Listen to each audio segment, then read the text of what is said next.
everyone, and welcome to this seminar of Surviving Medical Rotations in the NHS. My name is Salma Mutari. I'm a salaried GP in the Northwest area, and I'm going to take you through today's seminar, which is going to be quite helpful for your medical rotations. So if you're worried about your first NHS job in medicine, this place is definitely for you. If you're a GP trainee, IMT, non-trainee, I think this would be quite helpful. So we're going to go quickly through what we're going to discuss today. We're going to talk about what induction is. We're going to take you through ward rounds, certain jobs that might be expected from you as an SHO level. What is the meaning of handover and what is expected from you during handover? How the on-calls normally go, your leaves, and then we're going to go through common cases. We're going to try as much as possible to clerk them together and hand them over so you know how the process usually goes. So before starting your job, there's going to be an induction, especially if you're a trainee who's starting at the beginning of August or in February. So either of these times, usually there's an induction that goes through every single department in the hospital. And it's basically a quick introduction to staff members and how the department runs. They might take you through your daily schedule, the team structure, who's the consultant, who are the regs, who are the nurses. They might take you through the handover process and where exactly does it happen, the documentation, the different systems that the hospital uses, certain emergency protocols, who exactly to call when there's a certain emergency and or when there is a crash call, and the expectations from you during your on-call. And then they might speak about different department policies because each department might have some different policies going on. Like, for example, sepsis is quite something that's very common, anticoagulation, different antibiotic uses, and escalation pathways. So this is all usually is discussed during induction. It might be more or less according to the department and according to the time of the induction. Usually, induction takes place on the first day. Some departments run induction for 2 to 3 days, but usually overall it's a day induction and then you get straight into work. So, what exactly kind of work is expected from you? The first thing that's going to be expected from you as an SHO is to be there in the ward rounds. And the ward rounds are mainly senior led. You go through with a consultant, going through every single patient on the ward. Mainly, what you do is check the patient's condition, review the patient diagnosis and management plan. You check the investigations, the vitals, and then decide on the further management or investigations needed. These decisions during ward rounds are mainly taken by the senior. It might be also a good learning opportunity because they might ask you some questions, discuss certain interesting cases with you, and it could be a good time for you to like discuss your CBDs or your COTS. And we'll take you through this during our portfolio seminar. But usually they're like the case-based discussions that you need, or the clinical case discussions that you need for your portfolio. Your job as an SHO is to document mainly. So you're just documenting what the consultant says exactly, and then you then do a list of jobs towards the end of the word round. And with this list of jobs, it's usually divided amongst the different SHOs in the department, and then you go through them one by one. So, as we said, from one of the tasks for being an SHO is basically documentation and like admin stuff. So, what are the admin things that might be needed from you as an SHO? One of the most common ones that you're going to be doing on a daily basis after your ward rounds, or sometimes even if it's urgent, they ask you during the ward rounds to get it sorted out, is the discharge summary. So, when a patient is being discharged home, you're expected to do the discharge letter. Again, most of the NHS trusts are computer based, but some of them are still paper forms. So you're going to have to fill in stuff and the word round documentation, everything. It's going to be handwritten. So going back to the discharge summaries, you're going to do the discharge for the patient going home, and then you're going to be expected to also, while doing the discharge summary, is to do the TTO. What is the TTO? Is the take out or take home discharge prescriptions. So when a patient comes in, they usually come in with their own home medications, a list of their own home medications. And then sometimes when you're discharging the patient, you discharge them with further medications. So you need to prescribe everything. You need to prescribe their own home medications, and then you prescribe the additional medications that they need. For example, if you're discharging an asthma patient and they already have the salbutamol inhaler at home, but then you're discharging them with a 5-day course of prednisolone, you're going to prescribe the salbutamol inhaler plus the prednisolone for them to go home with. Apart from the discharge notes and the discharge summaries and the TTOs, there are a lot of clinical tasks that are needed from an SHO. And like a very common one is requesting investigations, like requesting bloods, requesting X-rays. Now, sometimes there's some limit in requesting CTs and MRIs for SHOs. Usually, most of the NHS trusts an SHO cannot request a CT or an MRI. There are a few exceptions, but the most common case is that you cannot request any of these like investigations. So it needs to be a senior that does it. Sometimes some seniors might allow you to do it on their own computer or on their own logins while they're like observing and watching what exactly you're writing in. Another thing after requesting investigations is actually chasing these investigations. So you're asked to chase these results and then report back with the results. If it's at like a junior doctor level kind of thing, you might be able to act on them on your own. But if it's something that you feel is too complex, you'll have to go back to a senior to ask them what exactly is the new plan given these results. Now, very commonly, you'll be called by the nurses to put a cannula in to take some bloods, especially if the phlebotomy team are not available on your ward.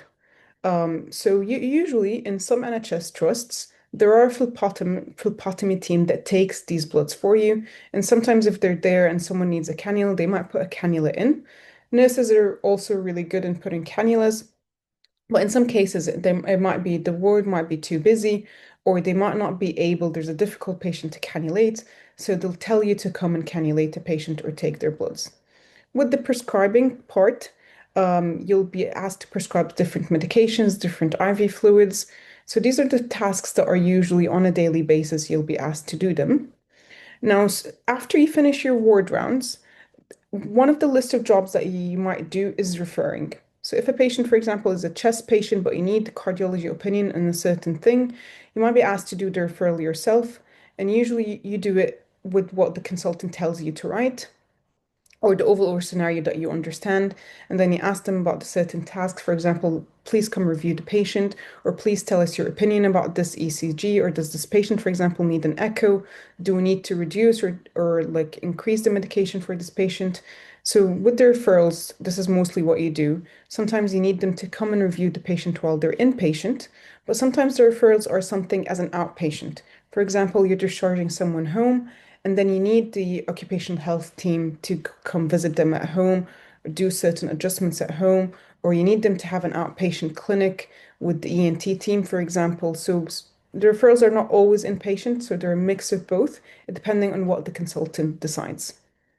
Now, one of the things that you're going to do commonly as an SHO is being able to escalate the cases. And this is very important because you have to have this knowledge to know when a patient is sick beyond your own capabilities as an SHO that you need a senior review or you need a senior to come and intervene. So these are the things to keep an eye on during the ward rounds. And then when you're doing the ward rounds, when you're doing the on-calls, the question is, how do you get these tasks? How do you get told to do these stuff? Sometimes the nurses come and find you and they just tell you face to face. But the most common way you get the jobs is by getting bleeped. And getting bleeped, you might get bleeped by two methods. Either the pager that we, or the bleep, the physical bleep itself. As you can see on the bottom left picture, there's a few numbers. This is the number that you're expected to call. So you just pick up any phone in the ward round or whatever you are in the hospital and call this number back. If you're busy, it's okay for you to tell them, I'm sorry, I'm with like a sicky patient at the moment. I'm with someone who's unwell. I'll call you back later. That's absolutely fine. Unless the person that's calling you or bleeping you is an emergency and they need you to attend a patient right away. So you have to prioritize which patient you'll have to see first.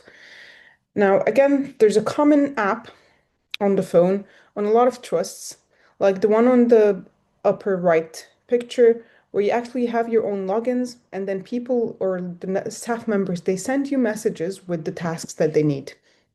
So it's basically, it kind of looks like a WhatsApp messaging system. You'll get the jobs sent to you, And then you'll get the jobs when they're sent to you, you'll get a mark next to them saying the priority of this job. So, for example, they want you to cannulate a patient. They might put next to it, it's urgent because this patient is due the IV antibiotics, for example. They might give you a job to take some bloods, but it's not so urgent. So then they'll put next to it routine. So that's how you know how to prioritize stuff. And then you open these tasks and read them, and then you can do your own prioritization by yourself. So if you feel like, no, this patient is not so urgent, or someone who's very unwell, I need to see, so then you leave this patient for later, you can reply. Again, it's a messaging system, so you can actually reply saying, I'm sorry, right now I'm in this with this patient or at this ward doing this job, so I'll come by later. And you can change the urgency of the task. So if someone is sending you like a very urgent task, it's expected to be handled within the next 10 minutes. You can then change the urgency, saying that, for example, I feel that this is a routine job, or I feel this is like a moderate job. Usually, when they're sending you the jobs, you're going to find certain colors next to them, which shows you the urgency of this job. For example, red is always something urgent. Orange is something that's moderate. Green is something that's routine. You can do it anytime. Now, we spoke about the different jobs, and I just mentioned that one of the common jobs that you get asked to do is doing bloods or putting cannula in. And usually, this is how the cannulas look like in the NHS. Um, they have these like safety methods in which you take the needle out, you throw them away. I don't know if for anyone who's coming from outside of the UK, you might have done your PLAB 2 exam and you had these in your exams to learn how to do them, sorry. If you're UK based doctor, then I'm pretty sure you've used this in your FY1 and FY2 years, so you know how to use them. But basically, the what you do is you insert the needle, which is this part right here. You insert the tip of the needle, and as soon as you get a drawback of the blood, you take the needle out completely and just put the plastic part in. Then you flush the needle, making sure that it's actually working, and then you just put it like you put it on with the Tegader. Okay? So this is how you get it done. We might do a video soon exactly on a mannequin or on a patient to show you exactly the steps of putting a cannula in. It's pretty simple. Most of the needles in the NHS have this safety method kind of thing, and they're pretty easy to use. Now, another thing that you might be asked to do is getting an ABG from a patient. And again, the needles, they look like this most of the time. They have what we call a safety cap, which is the one in pink right here. You perpendicularly try to feel the pulse, and then perpendicularly you put the needle in. You get the throbbing kind of thing. You feel like the blood is beating inside the needle. And then you just basically get as much blood as you need, put the safety guard back on, and just throw the safety guard out, and you get it tested. Usually, there is a machine that you test the ABG on. And most of the time, if you're doing a medical rotation, you might have the code or the access QR for this machine. But if you don't, then there's the nurses, most of the nurses have this QR code or the access for the ABG machines. You can ask one of the nurses to kindly run the test for you and get you the results back. Usually, when you get the results back of the ABG, it's instantly. So you're supposed to take a decision depending on the results. If you feel like it's something that's too complex, if you feel like you can't read an ABG at this point, so just please get a senior to help you. But really, before starting your medical rotation, you should be well prepared into how to read the results and how to interpret them and how to act on them. Okay. Now, this is what commonly happens during ward rounds or ward cover. But another thing that you're going to do as an SHO is doing on-calls. Okay. And on-calls basically are the 12-hour jobs. So they're either a day or a night shift. Both of them are 12 hours or 12 and a half, 13 hours to be exact. So you start at, for example, let's say 8 in the morning, you finish at 8:30 at nighttime. Sometimes if the handover is running a bit later, you might be done by 9 p.m. Or again, you come at 8 p.m. at nighttime and finish at 8:30 a.m. in the morning. So it's a 12-hour shift. And during the on-call, your job is a bit different than ward rounds in a sense that you have to clerk patients. So what is clerking? Clerking is basically the initial assessment and documentation of a patient when they come into the hospital.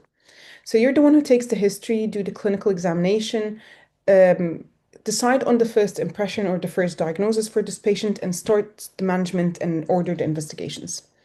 Now, when you're doing medical on-calls, most of the time, I would say like 80% of the time, the patients have already been clerked and seen by the A&E team. So the only way that the medics would actually see a patient is really two ways. Is they're coming through the A&E, which is as I said, 80% or even 90% of the time they're coming through A&E, or they've actually been accepted by the medical team by the GPs, and they're going through SDIC or they're going through the acute medical unit straight ahead. When they're going through SDIC, which is the same day assessment unit or the acute medical unit from the GP referrals, they've actually not been seen by anyone, so you'll be the first patient to see this patient. When they're coming through A&E, they've actually been seen by A&E team.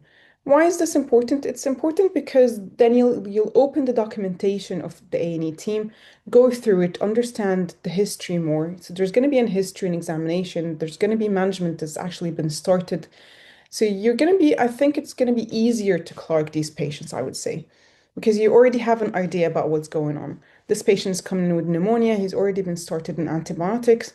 They're waiting for the medical team to take more decision or just continue on the management.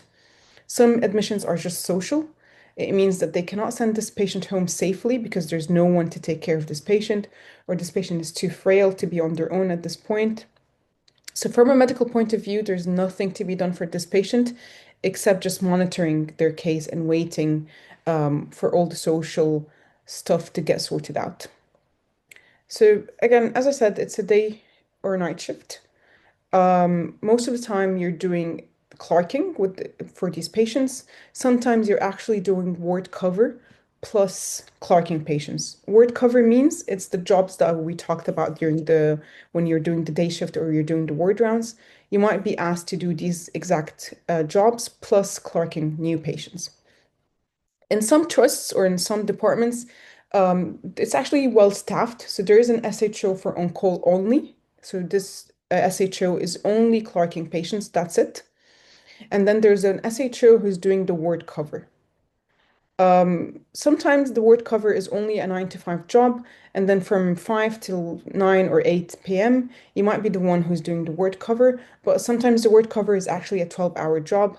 So this SHO or the other junior doctor is actually helping around with the jobs. So you're not going to be bleeped as much. But most of the time, you're doing both jobs together. Now, when you're clerking, you might be bleeped to clerk to see a patient who's unwell, again, to do the jobs as we said, or you might be bleeped to actually accept the referrals. So this patient has been seen by A&E team. They've already done the management diagnosis and all these stuff, and then they need to refer the patient to someone to accept them, basically to admit them to the ward. When you're holding the SHO bleep, the on-call bleep, you're usually also taking these referrals. So you're going to be answering the phone, taking the decision if this patient is going to be admitted or not. Most of the time, you're going to be accepting the patient, unless you feel the request is kind of something beyond your team, or it doesn't make sense for a medical team. It's something more surgical. So then you can actually reject the patient and say, please refer this patient to the surgical team accordingly. But most of the time, we usually accept patients. So that's how on-calls go. Now, a very common thing when you're holding the bleep as an on-call SHO is that your bleep is also a crash bleep. What does that mean? It means that you're part of the CPR team or the resus team or the crash team. Uh, if a patient is peri-arrest or is actually arresting, you're gonna be one of the team members to provide CPR or help with the CPR. Usually a call is put on and it's the 22 dial number. I think this number is universal, so all the NHS trusts are using this number for the crash call. When you're the one who wants to put a call in, you dial 2222 and then you ask for what you need. The 2222 is not necessarily a CPR peri-arrest situation. It is sometimes a safety thing. So, for example, a call security. Or you can also go through switchboard when you dial 0 to call security. or that you need further assessment. So patient is deteriorating. I need someone, for example, there's no seniors that I can reach, so can you please put a news team call on? Sometimes it's put on for fire team. So it depends on what you need. Most of the time, we're using this for crash calls, so to say that this patient is going to arrest any second, or this patient has actually arrested, and to please come in and handle this patient. Now, when you're part of the crash call team or the resus team, you have to be very careful if this patient is for resuscitation or not. Does this patient have a DNA CPR form in place, or the patient does not have a DNA CPR form in place? Because if this patient has a DNA CPR and you start CPR in this patient, you might be in a bit of a legal dilemma and in trouble with the patient family if this case happens. So you have to be careful in asking if a DNA CPR is in place or not. Don't always rely that the person who put this call knows the patient has DNA CPR or not. So when you're attending, just ask, what is the situation? What happened? Does the patient have DNA CPR or not? So this is an important question to ask. But then there's a question that we need to ask ourselves here. Who takes this decision for DNA CPR? And this takes us to something called post take and the consultant take on the patients. But before we go through the post take, we're going to go through handover. Now, handover in the NHS is done with a specific way, which is the SPAR approach. This is how they like it, and this is how what they would be expecting from you to know. So when you're handing a patient, you have to hand them in a certain situation for the team in front of you to understand what exactly is needed and what exactly is going on. So when you're handing over a patient, you have to first identify yourself. Usually, the identifying yourself part is not very common when you're handing over to your own team because they already know who you are. But if you're handing over to someone else, to a different team, you'll have to say, for example, Dr. Motari, one of the medical SHOs, I would like to hand over a patient to you. Where exactly this patient is, what is the name of this patient, if there's any other identifying stuff, like, for example, their date of birth, their age, their gender. And then what is this patient coming on? What is exactly the situation? For example, this patient presented with a chest pain that started 12 hours ago. It's increasing in severity. This patient was diagnosed with MI, and we've started this patient on 1, 2, 3 medication. So you're giving a bit of a background, what is happening, what has been done, what has been sorted out, and what exactly is that what you need. So at the end of the handover or the end of the SPAR handover, you need to tell the other team what is it that you need from them. Why are you giving us all this information? For example, I'm doing this because I think this patient is not medical. I think this patient is surgical. Please, can you take over this patient care? Or for example, this patient needs monitoring, so this patient needs certain bloods every 12 hours. So the next set of bloods are going to be for 2 a.m. If there's nothing needed for this patient, you just give a situation background kind of thing. And then you say, basically, this patient is stable. We're expecting to discharge this patient tomorrow. So just for monitoring, if anything is needed or anything the nurses need you to do. Okay. Um, so when you're doing the handover after your own call, it usually happens after your own call, or you get handover at the beginning of your own call. You have to hand over every single patient in the department and every single patient that you've clerked. So sometimes the patients that you've seen or under the medical team are not in the medical ward. They're in other wards or they're in A&E. So you've already clocked this patient, you've already seen them. It might have already been seen by a consultant, but because of a bedding situation or because there isn't much beds in the ward itself, the patients are still down in the A&E department or they're in other wards around the hospital. So you have to specify where exactly is the patient and you have to hand over every single patient that's been seen. Sometimes also when we're doing the medical on calls, we say how many patients are left to be clerked, especially when the night team is taking over. So, for example, I've handed over 40 patients already, and at the moment on the board, it's showing that there's 5 more patients to be clerked. It doesn't mean that these 5 patients are going to remain 5. Unfortunately, the highly likely situations that they're going to increase. So they're going to be like 12, 13 by the middle of your shift. But it's nice to say, so they would be expecting what the situation in and what they're getting on with. So this is how you hand over your own jobs during ward rounds, on calls, and how you hand over. Now, after you clerk the patient, after you've seen the patient, there has to always be a senior review. Okay? So this is where the post-take ward round takes place. So there's two kinds of ward rounds. There's ward rounds that are the normal daily ward rounds that happen, and sometimes there's the post-take ward round, which happens after you see a patient and clerk them.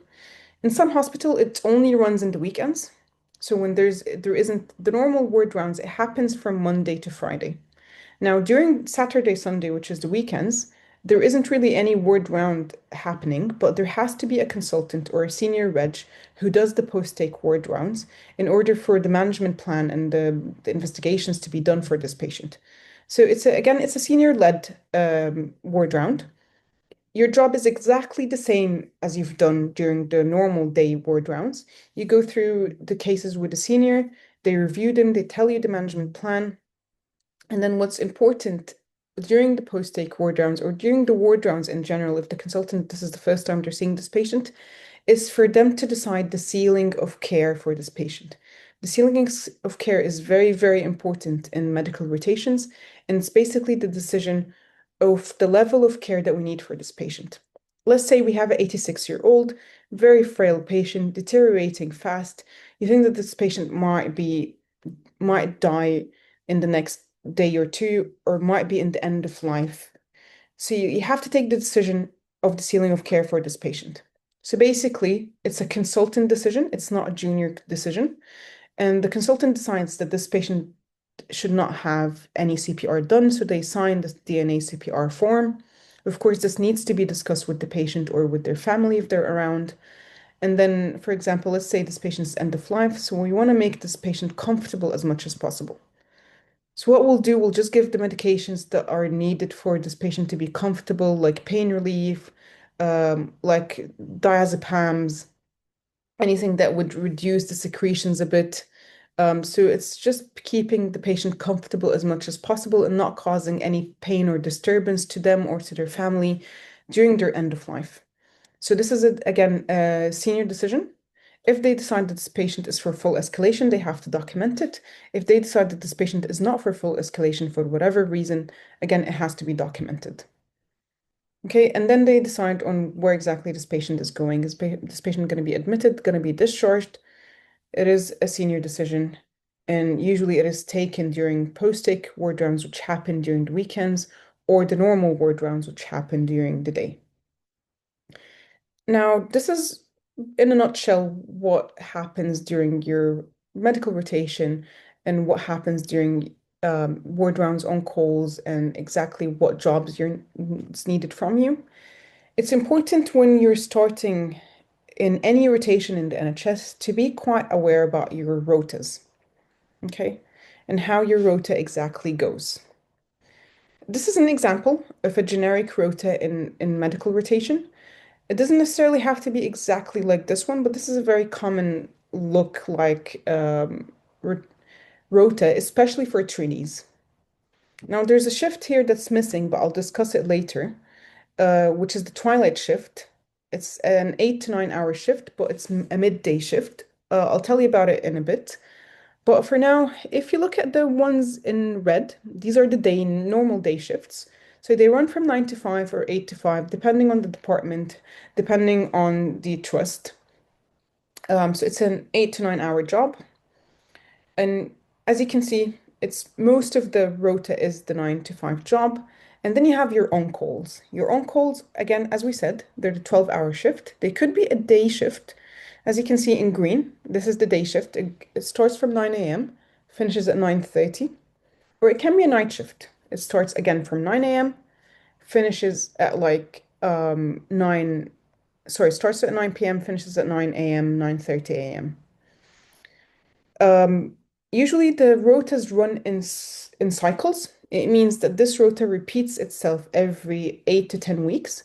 So it's good for you to be aware what is the cycle of your rota. So how many weeks does it take for your rota to repeat itself all over again? Okay. As you can see from the schedule, these are as I said, this is the generic rota that happens, but there is something called the twilight shift. Was a twilight shift? As I said before, it's an 8 to 9 hour shift, but it's midday. So it can be from 2 p.m. to 10 p.m., or it can be from 4 p.m. to 12 p.m. And it's mainly to cover shortage and to help the staff members that are doing the day shift or they're doing the on-calls. Um, in some trusts, they don't have these kind of shifts. They have them for non-trainees, but in some trusts, it's a mix.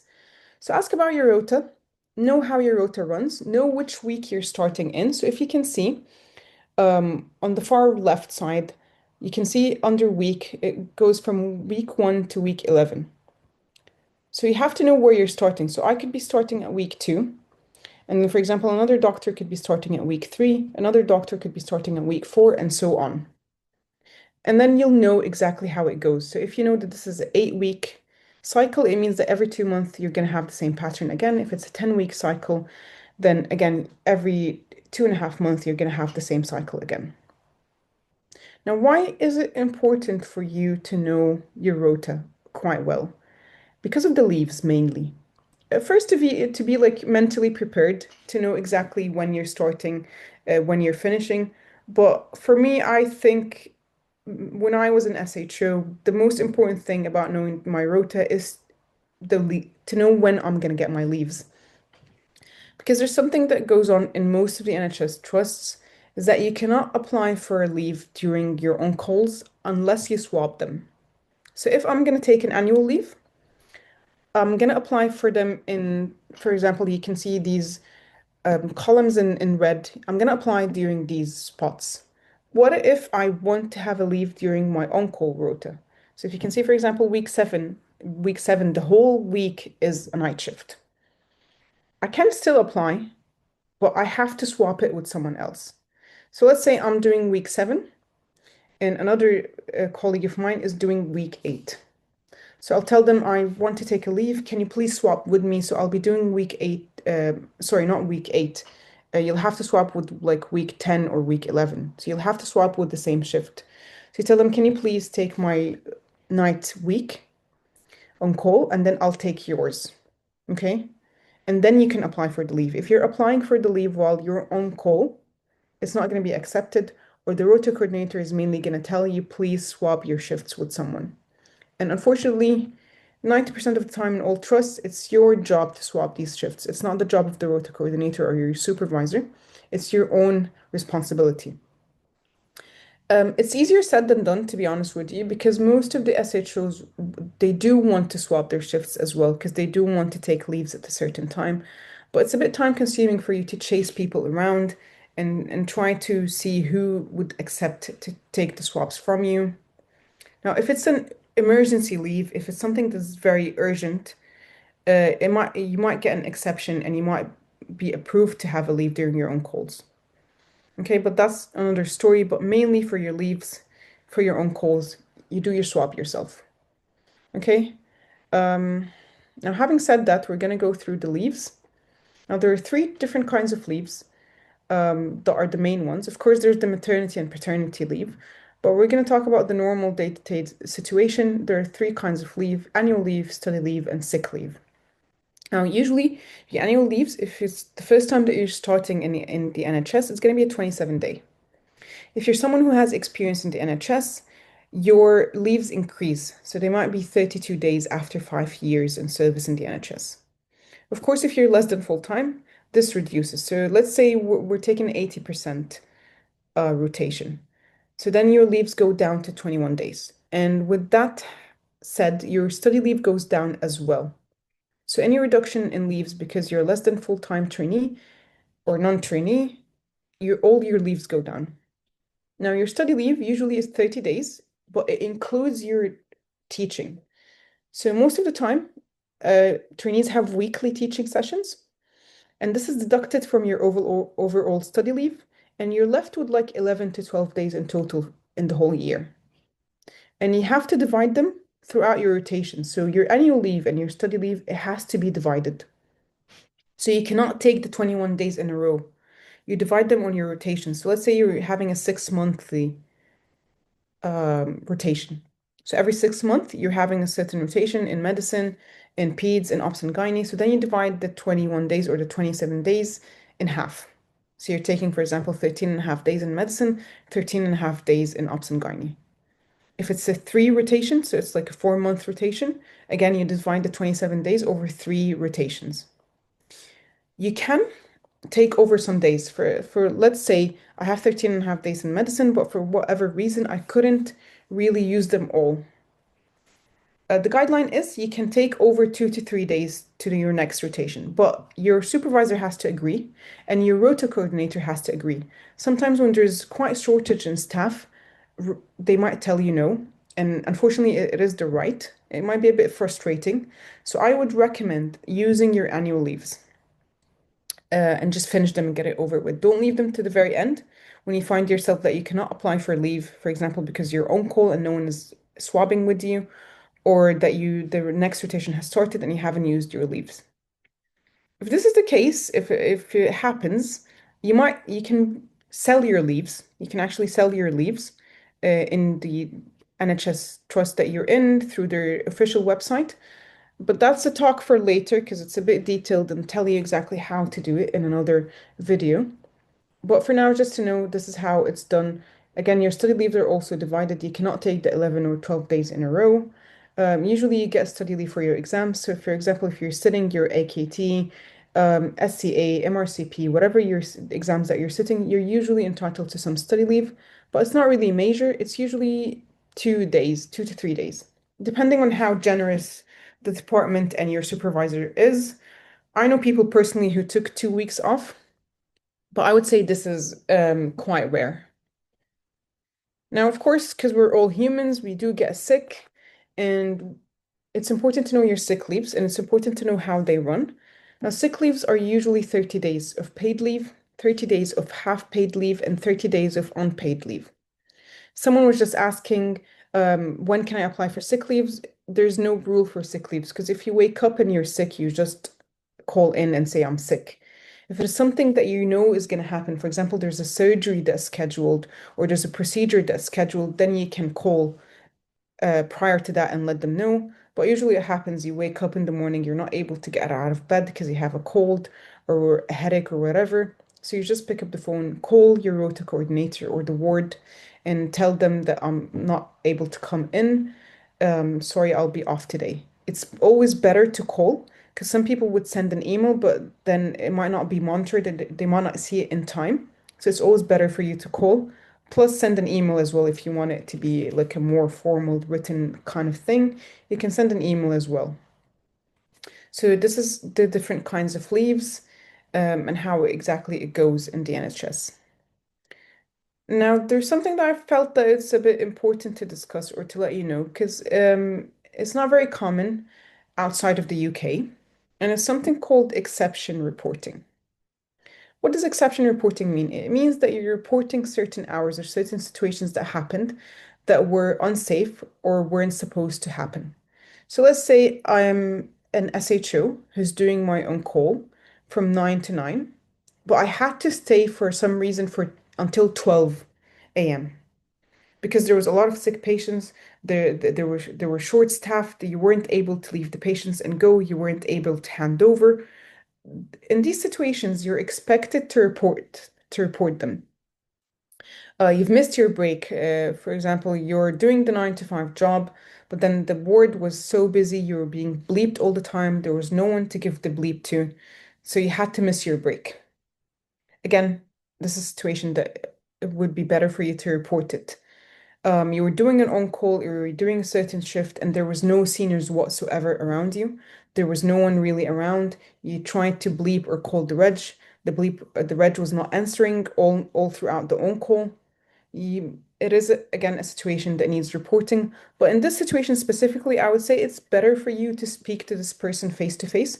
So in something to do with like a staff member or a colleague, it's always better and more like friendly and better for your work team, for your teamwork, sorry, to speak to this person face to face first. But if it's something that's a common occurrence, so if I'm always on call with a certain person and this person or senior doctor is always never available, it's better to report this situation. Why do you report these cases? First, in order to make sure that there's enough safety around. So if you're overworked, eventually you're going to burn out and eventually you're not going to be able to do your work right. So if you're overwhelmed in your job, there's too many people to see, and the situations that the department's understaffed, it's not a safe environment to be in neither for you or for the patient. So that's why it's important for you to report it. So then maybe your department is going to know that they need to hire more locum staff or they need to hire more SHOs around or to get another senior on board, for example. The other thing that's important for you is to get compensation for your extra work. So if I'm staying frequently more than I should in my job, I might get a compensation in two ways. First, you get paid for these hours. So then they'll um, take it as a locum, okay? Or you might get these hours back in your annual leave. So let's say week on, week off, I'm doing extra work because the department is overloaded. There's too many patients. Then I'm staying beyond my hours, 2 to 3 hours every other week or so. When I collect all these hours together, it might be a full day. So you might be getting it back as an annual leave, or you might be paid for it. In some trusts, they offer you the option. So they tell you, do you want it paid? Do you want it as a leave? It depends on what you choose. But some trusts they decide they take the decision. So they're like, our system is that we pay these hours and we don't really give you the hours back. So it depends on the situation, but it is your entitlement. So just be aware of it. But first of all, don't overdo it. So if you're staying intentionally beyond your hours of shift, then this is not something that you can exception report it, and it will be picked up on. They will recognize the pattern, and you're not going to be in a good situation between your teammates. So if you're doing it intentionally, please don't. If you're missing your breaks intentionally for whatever reason, please don't. Because usually there is someone around who's going to take your bleep or who's going to be able to cover you. It does happen, but I think it doesn't happen so commonly. So take your leaves, take your breaks, leave on time when you can do. Now, when you're on the ward rounds and you're on call, basically when you're doing your SHO level job, there are certain guidelines that we follow here in the UK. And you can find these guidelines in a lot of websites and a lot of places. The most common website that we usually use is the trust website itself, because it has the trust policies, the local policies. Sometimes different trusts might handle certain patients differently, sorry, especially in the antibiotic guidelines. Usually it's a national thing, but some trusts they like to do things differently. So please look at your own guidelines and your own policy. Again, it's good to follow NICE and CKS, of course. Certain conditions have the British Society websites. So let's say epilepsy has the British Society of Epilepsy, British Society of COPD. So it's good to be aware of these websites and how to access them. As I said before, when you're documenting or doing the on-calls, it's usually a computer-based kind of thing. You have the system on, and when you have the computer or the laptop for the trust, you'll also have you have access to these websites. So you just open any Explorer and you Google whatever you need or write the specific website and the guidelines come on. Again, when we're checking certain stuff, the BNF is something that we use very, very commonly. It's what tells us the dosage and duration, the side effects, the interaction, the contraindications of certain medication. So it's something that I would say I personally use on a daily basis. Usually in every single department in the NHS, there is a printed out BNF. But to be honest, it's 10 times easier and faster to get the BNF on your phones as an app or in any Explorer as a website. Now, another website that's very common that we use in the NHS is Talkspace. And Talkspace is mainly for any poison situation. So if a patient has intentionally OD'd or unintentionally got poisoned or OD'd, this is the website that we use to know exactly what to do, what investigations to order, and what monitoring level do we need. So this is the website that we go through. You write the name of the medication, let's say paracetamol, and then they tell you how to calculate the dosage, how to calculate the treatment, how to start the treatment, how many hours do you need for the treatment, so on. Most of the time, I would say, from my own personal experience, it's more of like a monitoring situation. But you get these odd cases that are quite severe. They've unintentionally taken something, and you need to know exactly how to manage it. So, of course, we're not really aware of all the medications, their interactions, and exactly how to manage their toxicity levels. So that's a really good website to know. You usually get the logins for it. It has its own like username and password from your trust when you're doing the induction. If you haven't, then please ask on your first day. Tell them, can I get the Talkspace login details? Okay. Um, so this is mostly we're coming to the end of this seminar, really. And just the final thing that I'm going to take you through are certain terms that are used here in the UK. It might not be something that you used in your own home country or in the countries that you've practiced in, but these are terms that we use on a day-to-day basis in the NHS. When we're doing the prescribing, as I've mentioned before, the TTO, when a nurse might come and tell you, can you do a TTO for bed 10 for so TTO is the take-home medication. You do it when you're discharging patients. Now, when you're prescribing, there are certain terms that we use in the prescription, and you're going to find them in the system on the computer trust. And basically, it's OD, BD, TDS, QDS, and this shows us how many times a day are you taking the medication. Once, twice, three or four times. If it's more, then you just write it. PRN is the medications that you give when needed. You might specify exactly how this medication is taken. Is it oral? Is it rectal? Is it vaginal? So you also have to specify how these medications are taken. Now, when you're documenting or reading someone's documentation, you might find these terms on the right side being written in the documentation. NBO, for example, nil by mouth, BO. So you can see that you're clerking a patient and you're looking at the A&E documentation. So you're going to find someone writing, this patient is NBO as BO has not been opened for 10 days, and now he's under the surgical team for query obstruction. So just be aware of these terms because there's a lot of abbreviation that we use in our documentation, and it's a good idea to know exactly what they mean and what they stand for. BM is something that I actually found a bit weird when I started working in the NHS. It means blood sugar. So a nurse might come and tell you, can you check what the patient BM is, or the BM is quite high, the BM is quite low. At the beginning, you might be wondering what exactly is BM. It is the blood sugar level or blood glucose level. Okay, so get yourself oriented with these terms. You're gonna actually find much more abbreviations and terms that are being used in the NHS, but it's a day-to-day thing that you learn. So don't panic or don't feel like you're behind or you don't really know much stuff. We've all been there, and it's okay to ask. So if you don't know what it means, just ask anyone, like another junior doctor or a senior doctor. You most of the time the staff are really friendly, very cooperative. Just ask anyone. I'm sorry, I saw this in documentation. I don't really know what it means. Can you let me know? And most of the time people would explain it to you. Okay, so this is medical rotations and how to survive medical rotations and what to expect in your medicine rotation in the NHS. I hope we've covered everything. If you have any questions, just put them in the comment below and subscribe to our channel to get more of these videos. Our next seminar is going to be about emergency department. So we're going to take you through exactly the same thing, what to expect and exactly what to do during your emergency rotation. But for now, this is it. If anything has not been clear or anything you need repeating or you feel like you need to go through it, then just please leave me a comment below.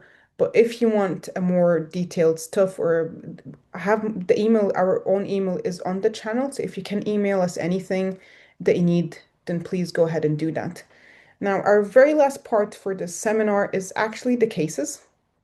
We're going to be clerking and handing over these cases, but I'll be doing it in a separate video because I feel like this is something that we need to focus on more and we need to go through them in details. And so in the next video, I'm going to be talking about exactly how to clerk these three cases in front of us. These are very common cases that you see on a daily basis in your medical rotation in the NHS. So I'll be taking you through exactly how to clerk them and how to hand over these patients.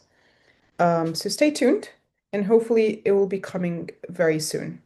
And thank you very much for your attention and thank you for attending today's seminar. And hopefully we'll see you again soon.